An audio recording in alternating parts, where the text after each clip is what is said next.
आज आप लोगों के लिए मैं स्पेशल कमेंट्स का जवाब दूंगी और वही कमेंट्स का जवाब दूंगी जो आप लोग मेरे पे बहुत सारे कमेंट्स करते हो, बार बार एक ही सवाल जवाब पूछते हो। तो आज मैं बिल्कुल क्लियर करने वाली हूँ इस वीडियो में। Welcome back to official Ritu Yadav ji. और कैसे हो आप सभी? जय श्री राधे कृष्ण आप सभी को। तो स्वागत है आपका आपके अपने चैनल पे ऑफिशियल रितु यादव जी में। तो कैसे हो गाइस आप सभी? उम्मीद करते हैं, आशा करते हैं आप सब अच्छे हों। तो अभी तक मेरे चैनल को सब्सक्राइब नहीं किया है तो प्लीज़ सब्सक्राइब कर लीजिएगा और लाइक शेयर कमेंट जरूर कर दीजिएगा, कमेंट करना मत भूलिएगा। तो मेरे पास ना बहुत सारे कमेंट आ रहे हैं, मेरे काफ़ी टाइम से आ रहे हैं मैसेज मुझे बहुत आते हैं। और यहाँ पे क्या, फेसबुक पे क्या, इंस्टाग्राम पे क्या और यूट्यूब चैनल पे क्या, तो सभी लोग मेरे बारे में अक्सर जानते हैं और पूछते भी है कि आपका जो ये मतलब होम लोन चल रहा है और आपका घर का भी खर्चा होता है, आप कैसे मैनेज करती हो, कैसे उठाती हो। तो मैं आज यही सब चीज़ें आप लोगों का डाउट क्लियर करती हूँ, ठीक है? क्योंकि देखिए सही बात है, आप लोगों का पूछने का अधिकार है क्योंकि आप हमारी फैमिली मेंबर हैं।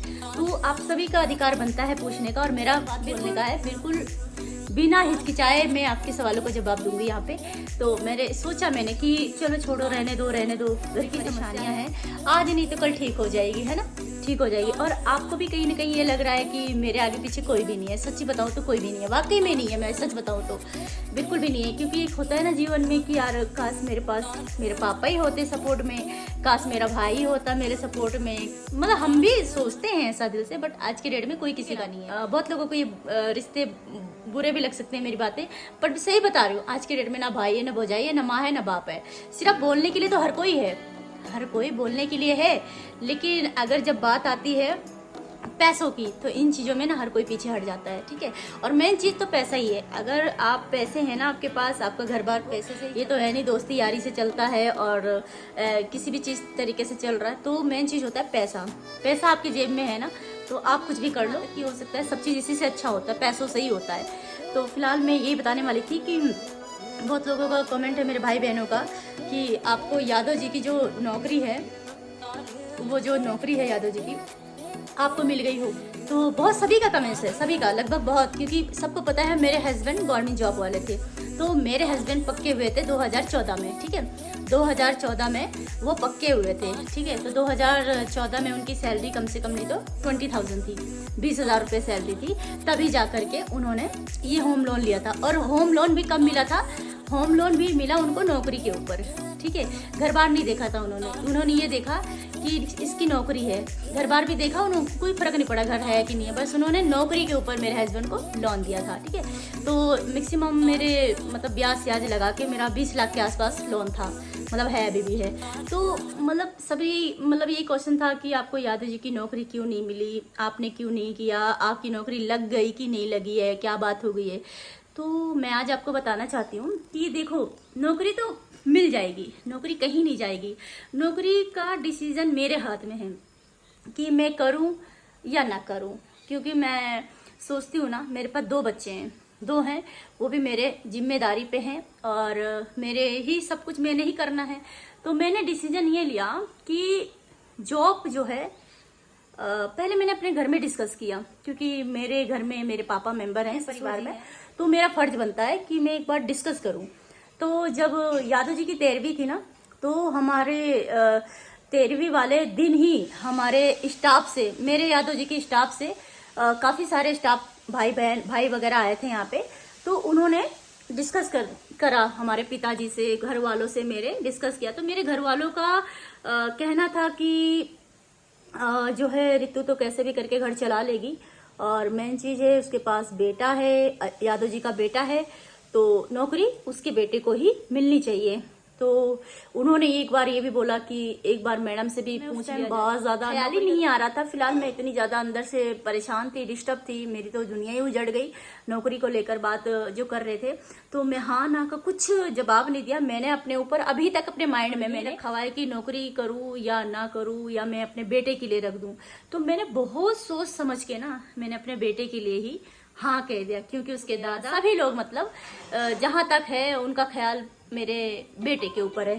तो फिर उन्होंने जो है ना बेटे के ऊपर सबने नौकरी के लिए हाँ कह दिया। तो हमारे घर बड़े अधिकारी भी आए थे, चीफ अधिकारी आए थे बरसी में, तो उन्होंने भी यही बोला, रितु तुम तो कमा लोगी, तुम्हारे अंदर हुनर है, टैलेंट है, तुम्हारे अंदर खूबियाँ हैं, तुम कमा के अपना घर चला सकती हो, और लोन को भी जो है, जो थोड़े बहुत पैसे मिलेंगे वहाँ से लोन अदा कर सकती हो, और तुम चाहो तो नौकरी कर सकती हो, तुम चाहो तो अपने बेटे के भविष्य के बारे में सोच सकती हो। तो मैंने यही सारी चीज़ें सोचने के बाद ना, तो मेरे दिमाग में यही बात आई कि क्यों ना मैं अपने बेटे के लिए नौकरी रख दूं। तो मैंने अभी तक अपनी नौकरी जो है अपने प्रशांत के लिए रख दिया है, ठीक है, नौकरी मैंने उसी के लिए रख दिया है। और अभी मेरे पास टाइम है, मेरे दो मन होते हैं कि मैं एक बार नौकरी ले लूँ, फिर एक मन होता है कि नौकरी प्रशांत के लिए रख दूँ। मैं बहुत ज़्यादा डिस्टर्ब हूँ। लोग कहते हैं कि नौकरी आप ही को करना चाहिए, बच्चा अभी बहुत छोटा है, लेकिन है कुछ दिक्कत, है कुछ दिक्कत, शायद नहीं बता सकती आप लोगों को, बट इतना है कि पेंशन आती है, ठीक है, 9,000 रुपये पेंशन मिलती है, और मेरे हस्बैंड की जो मतलब बोलते हैं ना कि गुजरने के बाद सैलरी मिलती है, तो वन विभाग में ऐसा कुछ भी नहीं है, आप लोग गलत फहमी में मत पड़ना।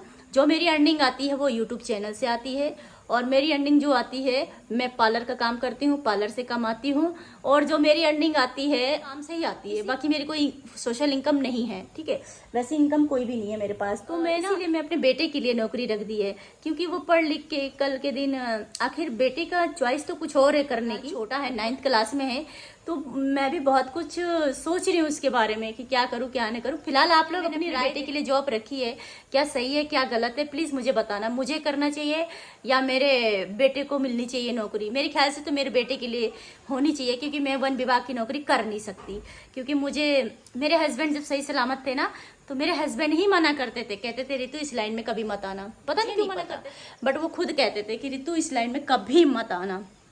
तो मेरे को मना कराया, वो लग गई है, तो मैं इसीलिए नहीं करना चाह रही हूँ। और बाकी उनकी पेंशन आती है, चलता है, घर का खर्चा, और हाँ बच्चे भी हैं, उनकी पढ़ाई लिखाई का खर्चा, इसमें किसी का हाथ नहीं है, माँ का हाथ है, और मुझे क्या करना है, कैसे करना है, कैसे खर्चे पूरे करने हैं, ये मेरा दिल जानता है। और बस आज नहीं तो कल सब कुछ ठीक हो जाएगा, है ना, टाइम लगेगा, थोड़ा जख्म है, उसे भरने में टाइम लगेगा। भगवान ने पता नहीं क्या सोच के ऐसा मुझे दिया होगा, मुझे नहीं पता, और मैं कर लूंगी, सब कुछ कर लूंगी मैं। अगर भगवान किसी को सजा देता है ना, तो सोच समझ के देता है कि वो इस सजा को भुगत पाएगा कि नहीं भुगत पाएगा।